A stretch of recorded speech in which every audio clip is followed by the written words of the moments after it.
Bismillahirrahmanirrahim. Sabbaha lillahi ma fis samawati wal ardi wa huwal azizul hakim. Lahu mulkus samawati wal ardi yuhyi wa yumitu wa huwa ala kulli syai'in qadir. A'udzu billahi minasyaitonir rajim. Bismillahirrahmanirrahim. Alhamdulillahi rabbil alamin. Afdhalus salati wa afdhalus salam ala habibina wa habibi ilahil alamin Abil Qasimi Mustafa Muhammad sallallahu alaihi wa alihi wasallam ahli baitihi thayyibin tahirin. Aqulu lakum assalamu alaikum warahmatullahi wabarakatuh. Para pemirsa dan pendengar yang dirahmati oleh Allah Subhanahu wa taala, alhamdulillah kita masih diberikan kesempatan dan inayah oleh Allah Subhanahu wa taala untuk kembali membahas kajian teologi Islam. Baiklah pemirsa, untuk bisa membahas tema kita, yaitu pembahasan kebaikan dan keburukan dalam perspektif akal, kita langsung saja masuk kepada pembahasan. Pada pertemuan sebelumnya kita sudah mengupas argumentasi pertama yang dilontarkan oleh mazhab Asy'ariyah sebagai suatu mazhab yang mengingkari kemampuan akal dan kelayakan akal dalam memberikan penilaian bahwa perbuatan ini baik maupun buruk, perbuatan ini layak atau tidak layak dilakukan oleh Allah Subhanahu wa taala.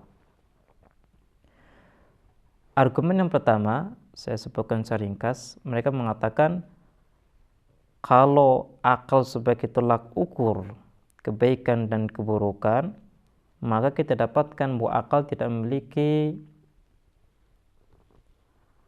parameter yang pasti.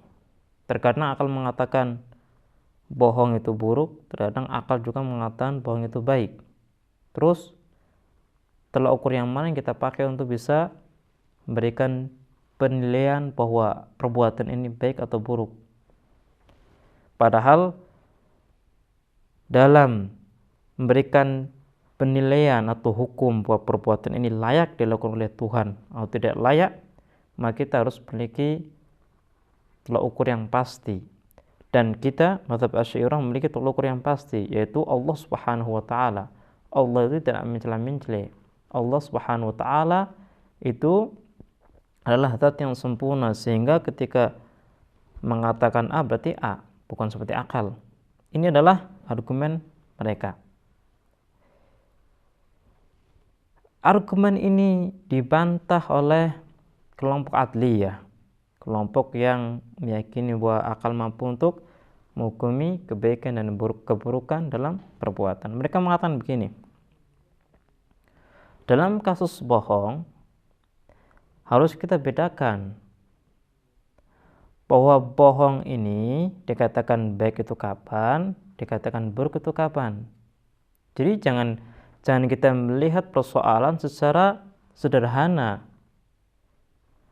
Akal mengatakan bahwa bohong itu buruk ketika ada syarat-syaratnya, dan mengatakan bohong itu baik ketika ada syarat-syaratnya. Jadi jangan kita melihat suatu persoalan dengan sangat-sangat sederhana tanpa melihat syarat-syaratnya. Akal mengatakan bahwa berbohong itu buruk ketika berkaitan dengan apa? Berkaitan dengan maslahat. Kita ingin mengabarkan sesuatu yang terjadi kepada orang lain, tapi kita menutupi apa yang kita ketahui, padahal orang lain itu membutuhkan apa yang kita kabarkan. Dan ini berarti ada sesuatu yang mengakibatkan kerugian dalam diri manusia. Kalau kita mengabarkan sesuatu yang tidak ada realitanya atau tidak sesuai dengan kenyataan, artinya kita telah merugikan orang lain. Akal menghukumi bahwa ini adalah satu keburukan. Kenapa? Karena Anda sudah berbuat zalim kepada orang lain. Anda sudah berbuat buruk dengan apa? Dengan sesama Anda.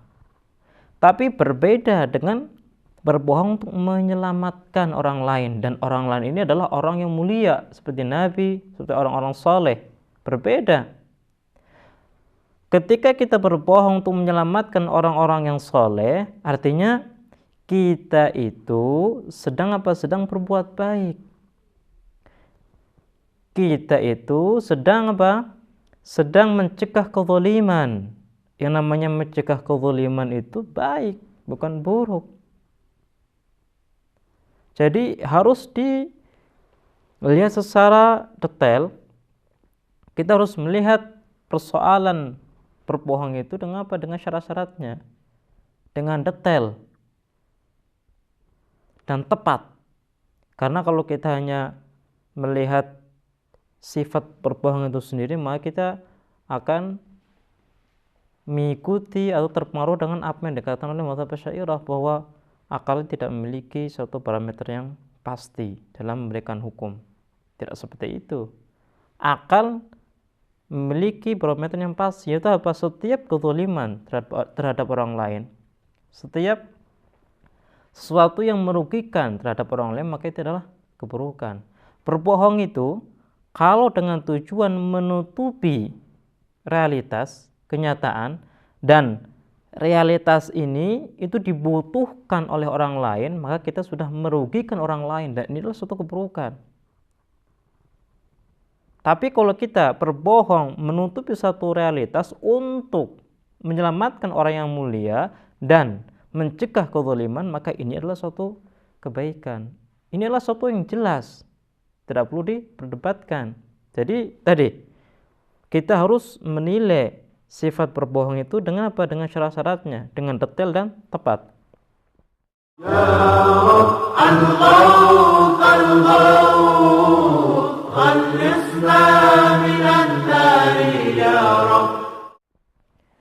Kemudian argumentasi yang kedua yang disampaikan oleh mazhab Asy'ariyah, mereka mengatakan begini: kalau kita meyakini bahwa akal itu memiliki kelayakan dan kemampuan untuk memberikan nilai perbuatan ini baik atau buruk, maka sama dengan kita membatasi kekuasaan Allah Subhanahu wa taala.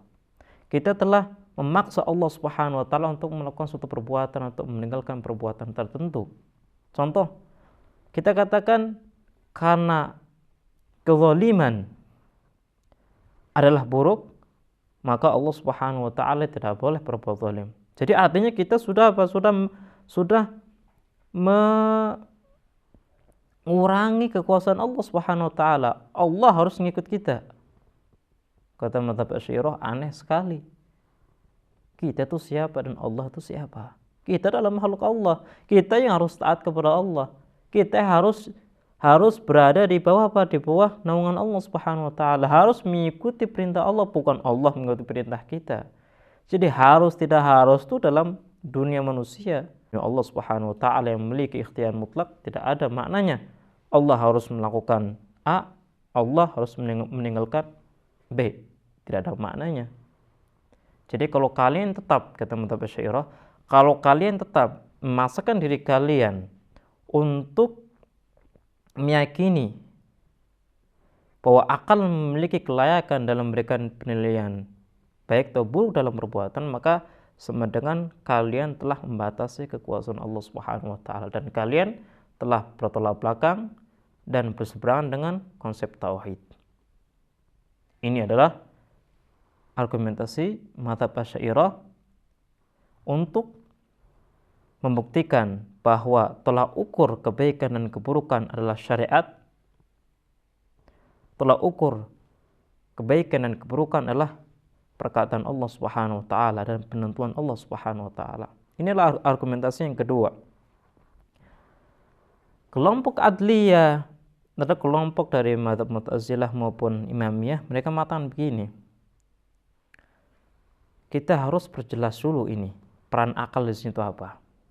Akal itu tidak mengharuskan dan tidak memerintah Tuhan. Akal itu hanya menyingkap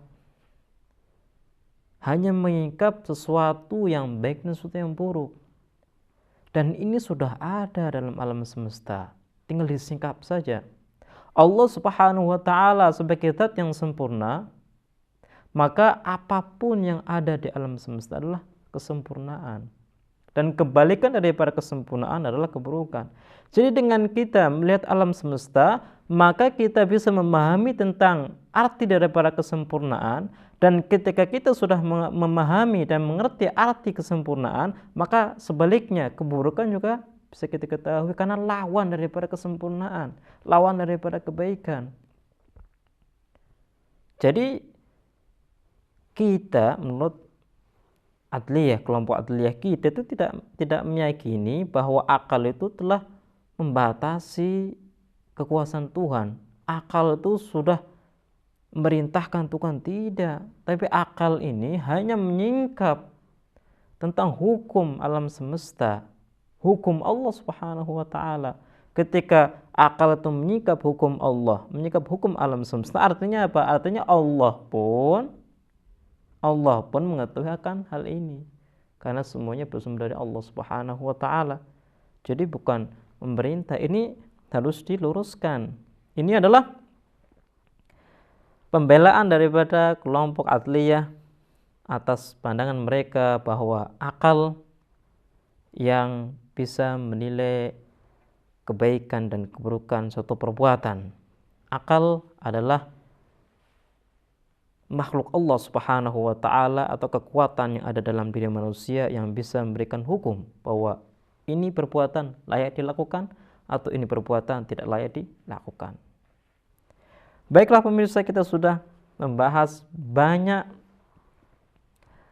perdebatan dari pihak Asy'ariyah maupun dari pihak Mu'tazilah atau Imamiyah. Ringkas kata, kita katakan dengan kita melihat berbagai pandangan yang disampaikan oleh mereka, kita sampai kepada kesimpulan bahwa akallah yang mampu untuk menilai kebaikan dan keburukan. Dan akal hanya menyingkap, bukan memerintah Tuhan. Sehingga dengan kita meyakini bahwa akal mampu untuk menilai keburukan dan kebaikan, kita akan membahas tentang keadilan Allah Subhanahu wa Ta'ala. Tapi untuk bisa melengkapi pembahasan kita, izinkan saya untuk menengok persoalan ini dari kacamata Al-Quran. Allah Subhanahu wa Ta'ala bertanya kepada manusia, afanaj'alul muslimina kal mujrimin ma lakum kaifa tahkumun. Allah Subhanahu wa Ta'ala itu bertanya kepada manusia, apakah kita akan menyamakan antara orang muslim, antara orang yang baik dan orang-orang yang buruk? Bagaimana kalian menghukumi? Artinya apa? Artinya ketika Allah Subhanahu wa Ta'ala bertanya tentang satu penilaian kepada manusia, Allah tuh ingin menyampaikan kepada kita bahwa manusia memiliki kemampuan. Manusia dengan bersandar kepada akalnya mampu untuk menilai bahwa ini adalah perbuatan baik dan ini adalah perbuatan buruk. Akal manusia adalah suatu karunia besar yang Allah berikan. Jadi Allah Subhanahu wa Ta'ala melewati Al-Quran menjelaskan kepada kita, wahai manusia, kalian adalah makhluk yang mampu untuk menilai dan menghukumi perbuatan dari si buruk dan baiknya. Jadi ini adalah satu keyakinan yang sesuai dengan Al-Quran. Kemudian Allah Subhanahu wa Ta'ala menuliskan hal jazaa'ul ihsan ilal ihsan, mengajarkan kepada kita dan menyampaikan apakah balasan baik itu tidak lain adalah baik. Artinya bahwa kebaikan itu harus dibalas dengan kebaikan. Makanya dengan pengertian ini atau dengan penjelasan ini kita meyakini bahwa kebaikan dan keburukan bisa dinilai oleh akal manusia. Baiklah pemirsa, kita akan meneruskan pembahasan kita dan kajian kita dalam pertemuan setelahnya. Kita akhiri, wassalamualaikum warahmatullahi wabarakatuh. اللهم املأ قلوبنا بالعلم والمعرفة وطهر بطوننا من الحرام والشبهة واكفف أيدينا عن الظلم والسرقة واغضض أبصارنا عن الفجور والخيانة واسدد أسماعنا عن اللغو والغيبة برحمتك يا أرحم الراحمين.